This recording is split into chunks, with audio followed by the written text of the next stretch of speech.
Le Dieu en qui j'ai placé toute ma confiance. Me fasse du bien au nom de Jésus. Quand tu dis amen fort, reçois le double. Sieds-toi sur la tête d'un sorcier ce matin. Car Dieu fait de nos ennemis notre marche-pied. Qui m'ajoute amen? Voilà, je suis content de te retrouver ce matin. Tu n'imagines pas ma joie. Car il est écrit, je suis dans la joie quand on me dit, allons à la maison de l'Éternel. Avant que je commence avec la prédication de ce matin, à gauche et à droite de ta il y a quelqu'un. Tends-lui la main, dis-lui je t'aime au nom de Jésus. Dis-lui je t'aime au nom de Jésus. Derrière toi il y a quelqu'un, dis-lui je t'aime au nom de Jésus. Devant toi il y a quelqu'un, dis-lui je t'aime au nom de Jésus. Donne simplement un peu d'amour. Donne simplement un peu d'amour. Ce matin, Dieu m'amène à parler pour quelqu'un. Tu te dis dans ta vie que ma vie est finie. Tu te dis que mon temps certainement est passé. J'avais raté ma chance. Il n'y a plus rien de bon dans ma vie. Je suis l'ombre de moi-même. Tu t'es trompé. Tu t'es largement trompé. Car Dieu me dit de te dire, il y a encore un avenir pour toi. Il y a lendemain pour toi. Tu peux encore réussir. Il y a un avenir pour toi. Enlève le désespoir. Enlève le désespoir. Je peux encore t'utiliser. Je peux encore se servir de toi. Je peux encore te visiter. Je peux encore te bénir. Il peut encore t'élever. Quand tu dis amen, bien reçois cela. Tu n'as pas encore échoué. Et tu ne vas jamais échouer. Tu devrais dire amen mieux. Frères et sœurs, nous prions un Dieu qui n'est pas une histoire. Nous prions un Dieu du présent. Il a dit à Moïse, dites je suis m'a envoyé. Dieu se conjugue au présent. Parce que dans toutes les situations de ta vie, il répondra présent. Tu devrais dire amen mieux. Or, quand tu dis amen, connecte-toi à la grâce de ce matin. Il y a des gens qui pensent que dire amen, c'est un prestige. Non. Quand tu dis amen, tu te connectes à l'onction. Dis amen mieux. Dieu te bénisse encore. Encore et toujours. Sortir de l'empire du diable. C'est le thème de ce matin.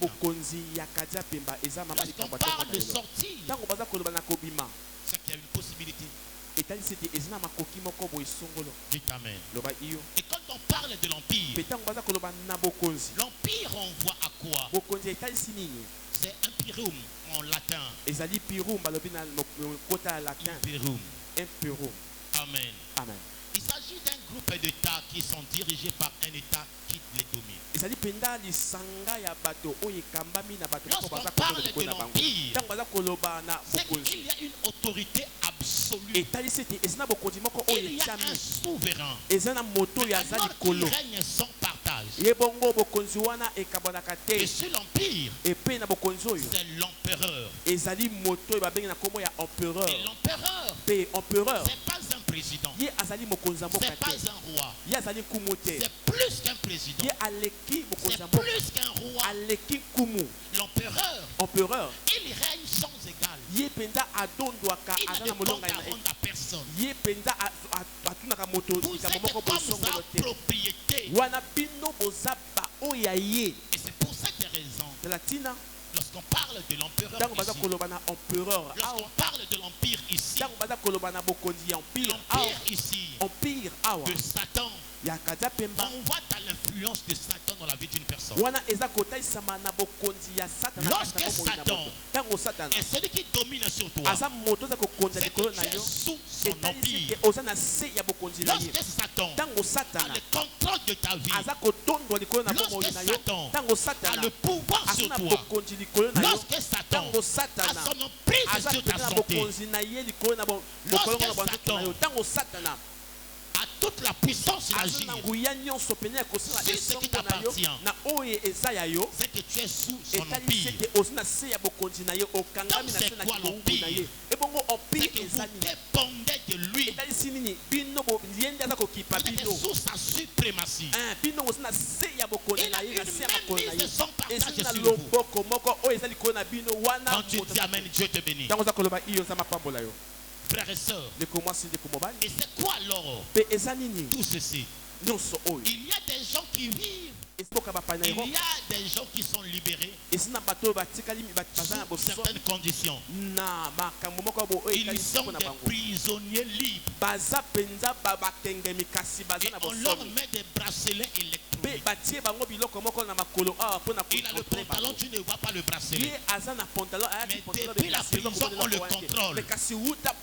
On suit ses mouvements, on suit ses déplacements. Et lorsqu'on veut l'arrêter, on lui met la main, on le ramène.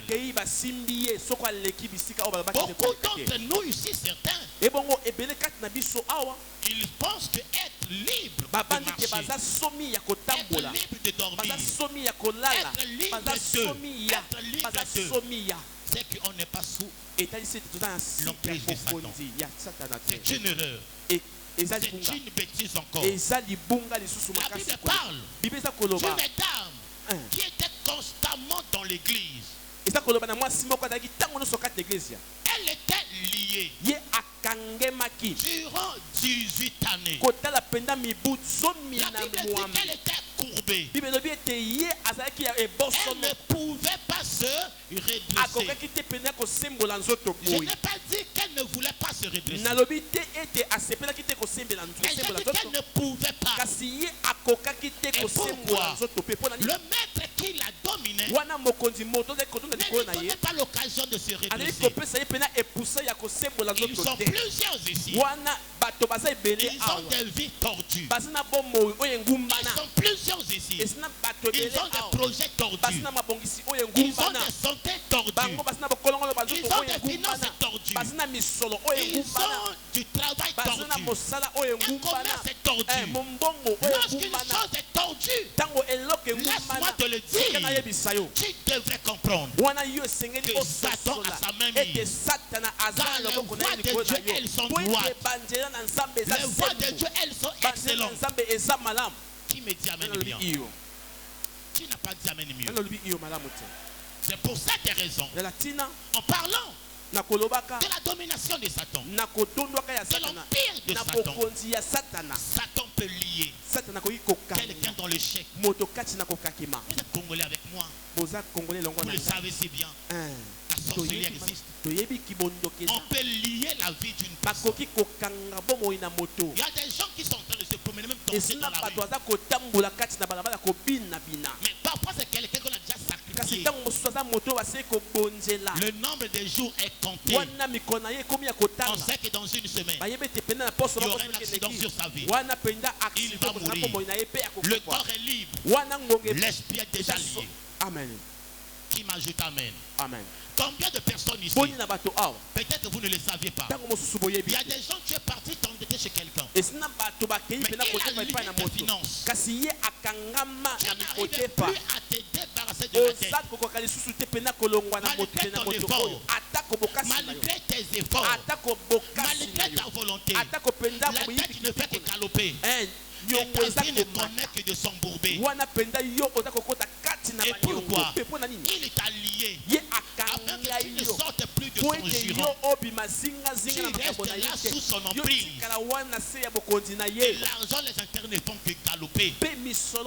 Combien de gens ici, ils sont esclaves de la maladie? Combien de gens ici, ils sont sous l'emprise des maris de nuit, sous l'emprise de la boisson, sous l'emprise de la prostitution, sous l'emprise de la cigarette. Satan les a liés. Ils veulent laisser la cigarette. Ils ne peuvent pas.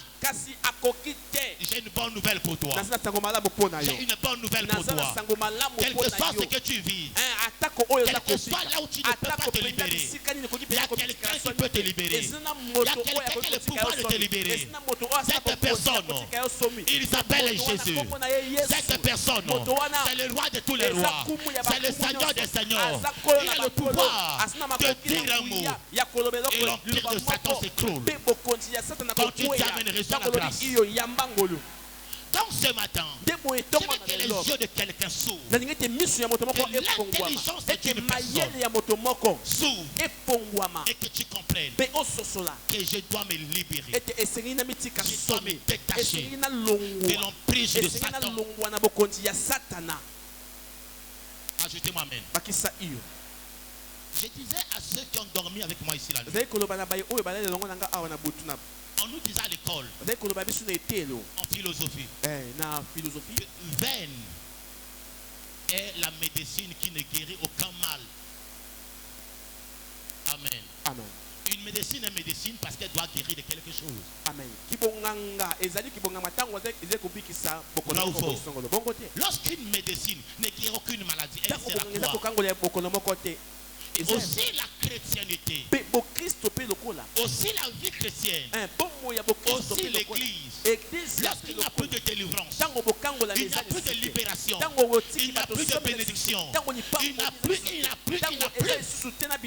C'est que Dieu n'est plus là. Parce qu'une chrétienté qui ne libère pas les gens, qui ne bénit pas les gens, qui ne lève pas les gens, qui ne donne pas le salut, qui n'amène pas au royaume des cieux, elle sert à quoi? Le sel est sel parce qu'il a de la saveur. Mais si le sel n'a plus de saveur, rien ne le distingue avec le sable. Lève la main, dis amen bien. Quand tu dis amen bien, reçois la faveur de Dieu. Donc ce matin, tu dois sortir de l'empire de Satan. Dans Apocalypse, la Bible dit que je sais que là où tu es, c'est le trône de Satan. C'est que Satan a fait de certaines familles, de certains quartiers, de certaines personnes, de certaines parcelles, c'est QG. Elles ne sont partagées. Là où il a retenu les gens dans l'égarement. La Bible dit que tu es nu. Mais ton orgueil t'empêche de savoir que tu es nu. Amen. Lorsque le diable tient quelqu'un, il le tient dans l'aveuglement. Il donne à la personne un orgueil qui ne lui permet pas de s'apitoyer sur son sort. Regardez les gens qui boivent beaucoup. Tu lui dis Jésus veut te délivrer. Ceux qui fument beaucoup, tu lui dis que tu détruis ta vie. Il peut t'insulter. Parce que c'est qui? Quelqu'un qui est nu, qui ne sait pas qu'il est nu. Quel que soit ce que tu veux, par le nom de Jésus, je déclare, l'égarement va tomber au nom de Jésus. Le voile de l'aveuglement qui t'empêche de te voir ton véritable état. Là où le diable a aveuglé ton esprit, le diable a aveuglé ta conscience, je te libère au nom de Jésus. Voilà comment est-ce que tu es si égaré. Lorsqu'on te bénit, tu ne peux même pas dire amen. Celui qui est égaré, celui qui lui fait du mal, il l'aime. Amen. Mais celui qui lui fait du mal, il le hait. Regardez quand quelqu'un perd le sens dans le sens de la folie. Le fou déteste ceux qui l'aiment. N'est-ce pas? Le fou déteste ceux qui l'aiment. Tu me comprends bien? Donc toi également, lorsque dans ton cœur, il n'y a pas d'amour pour Dieu, lorsque dans ton cœur, il n'y a pas le désir de chercher la délivrance, essaie de comprendre toi-même ton état. Maintenant tu es où? Tu es où? Parce qu'une personne est normale, même le chien normal, le chien se détourne de ceux qui veulent lui faire du mal. Mais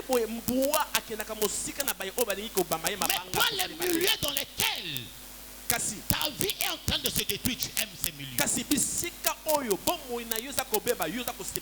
est la vie de Dieu, tu n'aimes pas. Tu n'as pas le temps pour l'église. Tu n'as le temps que pour des futilités. Donc parlons de ce matin. Jusqu'à la fin de cette parole, j'attends que ta vie soit libérée au nom de Jésus. Quand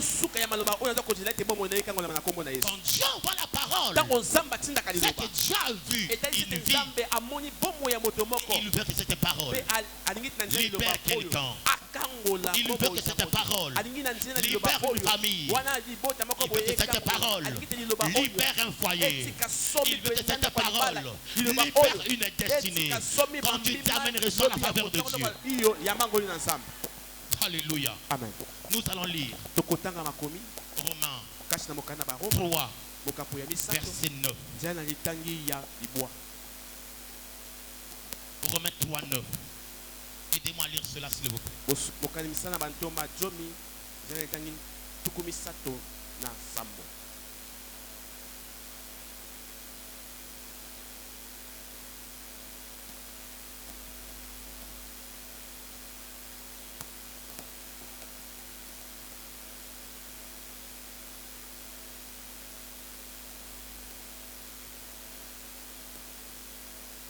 Trouvé pour nous lire Romains 3, 9.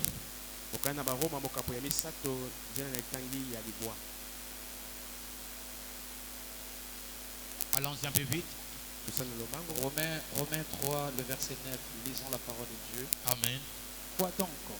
Sommes-nous plus excellents? Nullement, car nous avons déjà prouvé que tous, juifs et grecs,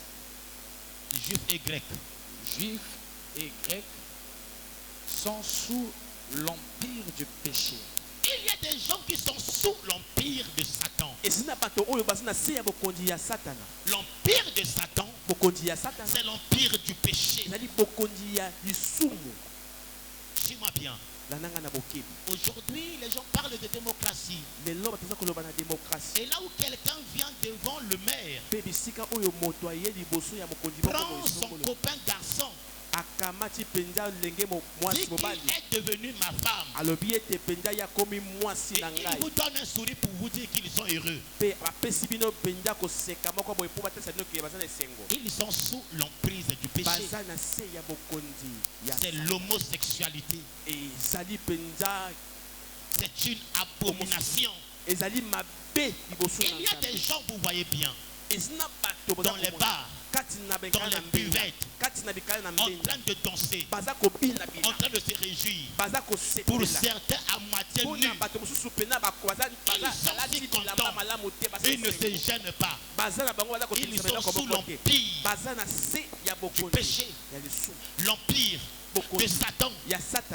Lorsqu'aujourd'hui, quelqu'un va lui-même voir un féticheur, il va féticher, il se met sous l'empire de Satan, il se met sous l'empire de fétiche.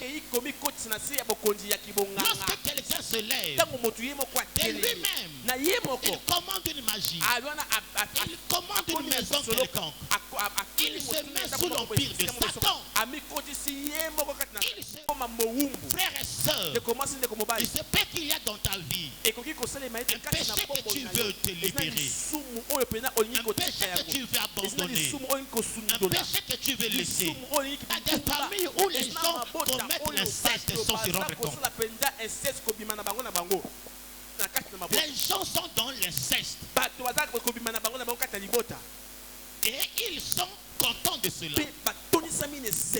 C'est une abomination. Il y a des gens aujourd'hui dans notre pays, peut-être aussi sous d'autres cieux, quelqu'un qui couche avec sa propre mère, avec sa propre fille. C'est l'empire de Satan. Quand vous êtes sous sa domination, il vous demande de faire des choses abominables. Quelqu'un qui va coucher avec une folle, quelqu'un qui va coucher avec un chien, quelqu'un qui mange son caca, c'est l'empire de Satan. Cela ne t'arrivera jamais au nom de Jésus. Alléluia. Amen. Et donc c'est pour cette raison, frères et sœurs, il y a des familles, quelqu'un qui est né, il y a des choses qui se passent dans la famille, des choses que les parents faisaient, les mêmes esprits les réclament et veulent qu'ils commettent les mêmes bêtises. Les mêmes esprits les réclament, veulent qu'ils commettent les mêmes abominations. Je déclare, là où ta mère, là où tes oncles, là où tes frères, là où tes soeurs étaient sous l'emprise de Satan, ce matin, tu es libéré au nom de Jésus. Il ne faudrait pas que ta vie elle soit une reproduction négative du mal.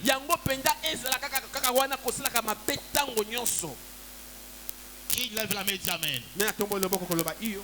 On va lire Acte 10. 38.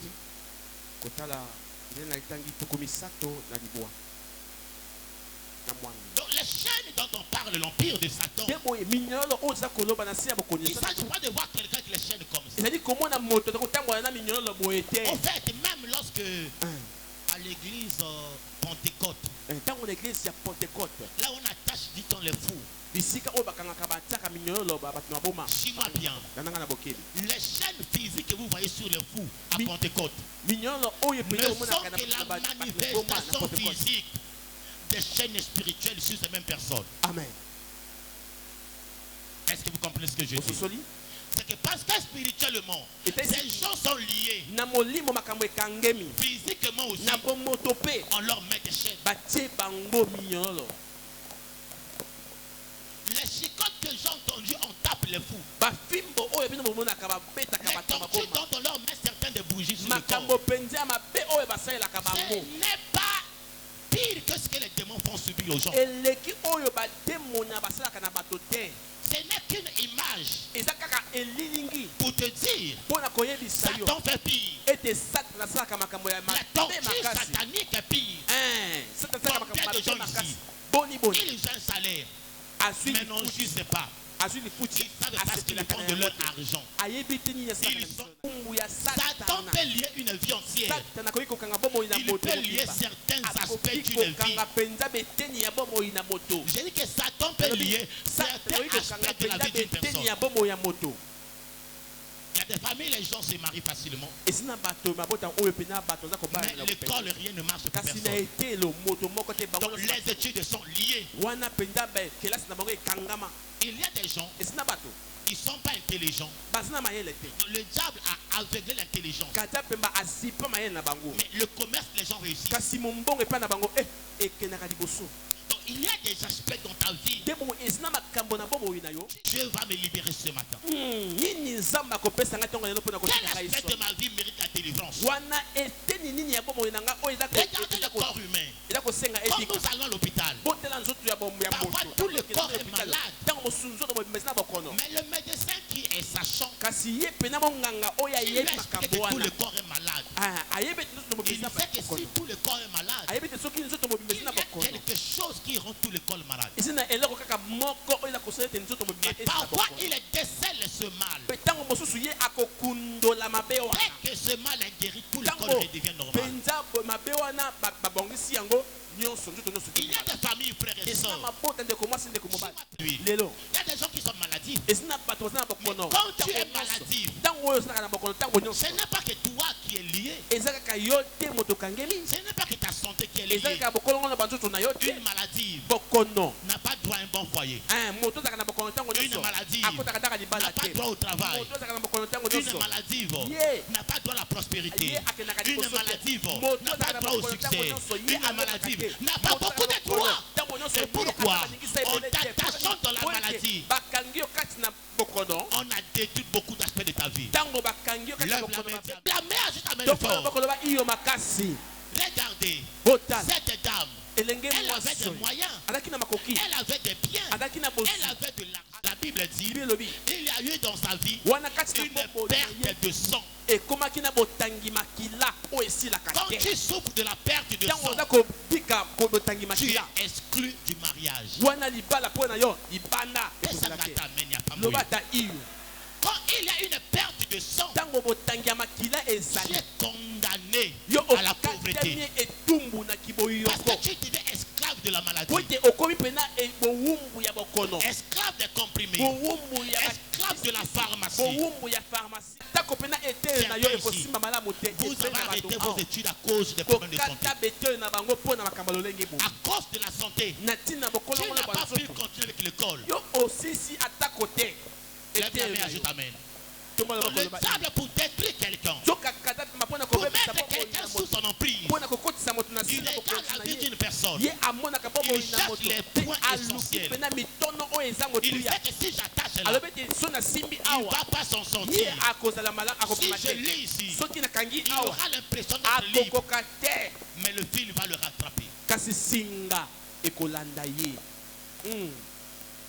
Combien de gens ici? Ils n'ont pas cherché. Combien de gens ici? Lorsqu'on dit délivrance, ils disent délivrance. Mais en tout cas délivrance. La Bible déclare, Jésus passait de lieu en lieu, guérissait les malades, purifiait les lépreux, délivrait les gens. Si Jésus prenait ce temps pour le faire, c'est que c'est important. Amen. Vous direz à certaines sœurs ici, à cause de leur dignité, je ne leur cite pas de nom, qui étaient dans la folie, et vous leur direz, délivrance a bien été. Mais alors qu'elle était folle, la délivrance de Dieu l'a libérée. Sinon, elle serait peut-être dans la rue, peut-être dans une poubelle à verda, peut-être. Frères et sœurs, la vie décide de sortir de l'emprise de Satan. Car Satan ne doit pas dominer sur toi. Il ne doit pas régner sur ta vie. Il ne doit pas détruire ta vie. Il ne doit pas arrêter. Ils n'ont jamais eu un parent malade. Les gens qui méprisent les hommes de Dieu, ce sont des gens qui n'ont jamais de difficultés. Ce sont des gens qui n'ont jamais compris l'amour de Dieu. Dites amen et mieux. Mais l'esprit reste là. Parce que c'est prisonnier. Jésus nous a envoyé ici pour les libérer. Jésus m'a permis de mettre pied. Lorsqu'il va repartir à la maison, il aura le compte à rendre à son maître. Lève la main, ajoute amen. Frères et sœurs, si dans votre famille on vous a déjà aligné sur une liste satanique, je la déchire au nom de Jésus. Je la déchire au nom de Jésus. Je la déchire au nom de Jésus. Et pourquoi? Le plan de Dieu sur ta vie. Lisez la Bible. Isaïe 43, verset 13. Isaïe 43, 13. Quelqu'un prépare Isaïe 42. 42, 22. Allons-y les amis, lisons. Isaïe 45, verset 13. 42, on prépare le verset 22. 45, 13. Ésaïe 42, 5, 13. Lisons la parole de Dieu. Amen. C'est moi qui ai suscité Cyrus. C'est moi Dieu qui ai suscité Cyrus dans ma justice. Et j'aplanirai toutes ses voies. Et Dieu aplanit les voies de celui que lui a suscité. Il rebâtira ma ville. Il rebâtira ma ville. Ma ville c'est toi. Qui est la ville de Dieu. Je déclare au nom de Jésus. Là où la sauterelle a dévoré. Là où le gazam a dévoré. Là où le gélec a dévoré. Là où l'emboutement a détruit. Là où la maladie a dévoré. Soit restauré au nom de Jésus. Et pourquoi Jésus nous a envoyés pour rebâtir la vie des enfants de Dieu. Caverne. Tu as droit à la restauration. Rebâtir veut dire quoi? Dieu t'avait bâti pour quelconque raison. Quelqu'un t'a détruit. Mais j'annule au nom de Jésus toute ton destruction sur ta vie. Seigneur Jésus. Seigneur Jésus, rebâtis ma vie. Rebâtis ma vie. Rebâtis ma vie. Rebâtis ma vie. Rebâtis ma vie. Rebâtis ma vie. Rebâtis ma vie. Au nom de Jésus. Si les hommes peuvent rebâtir une maison, je peux rebâtir ta vie. Tu as été déçu. Tu as été humilié. Tu as été insulté. Tu as été rejeté. Tu as été méprisé. Je peux te rebâtir. Oh, quand tu dis Amen, il faut reçoit pour toi. Dieu peut te rebâtir. Regardons en RDC. Il y a quelqu'un qu'on a donné un prix Nobel de la paix. Docteur Mukwege. On dit que c'est celui qui répare les femmes. Amen. Amen. Et pourquoi? Les femmes qui ont été violées, humiliées, défigurées, il leur donne une chance de rebâtir leur vie. Combien de fois ton Dieu? Combien de fois celui qui t'a créé? Combien de fois celui qui t'a façonné? Celui qui t'a racheté? Celui qui est mort pour toi? Celui qui a donné sa vie? Celui qui a payé le prix? Il va te rebâtir. Il va te rebâtir. Il va te rebâtir. Il va rebâtir la scolarité de tes enfants. Il va rebâtir ta beauté. Il va rebâtir ton éclat. Il y a la pluie. Il y a également la pluie de l'arrière-saison. C'est que le temps de pluie est passé. Il y a une dernière pluie que Dieu va envoyer pour ta vie. L'école n'a pas marché. Le commerce n'a pas marché. Le travail n'a pas marché. Mais Jésus doit marcher dans ta vie au nom de Jésus. Jésus doit marcher. Laisse-moi dire à quelqu'un. Il veut te donner une seconde chance. Je me permets aujourd'hui, je vais prier comme pour quelqu'un. Il m'a déjà donné, j'ai dit que Dieu permet, il m'a déjà permis. Je vais prier pour quelqu'un. Tu sens comme des nerfs sur ta main.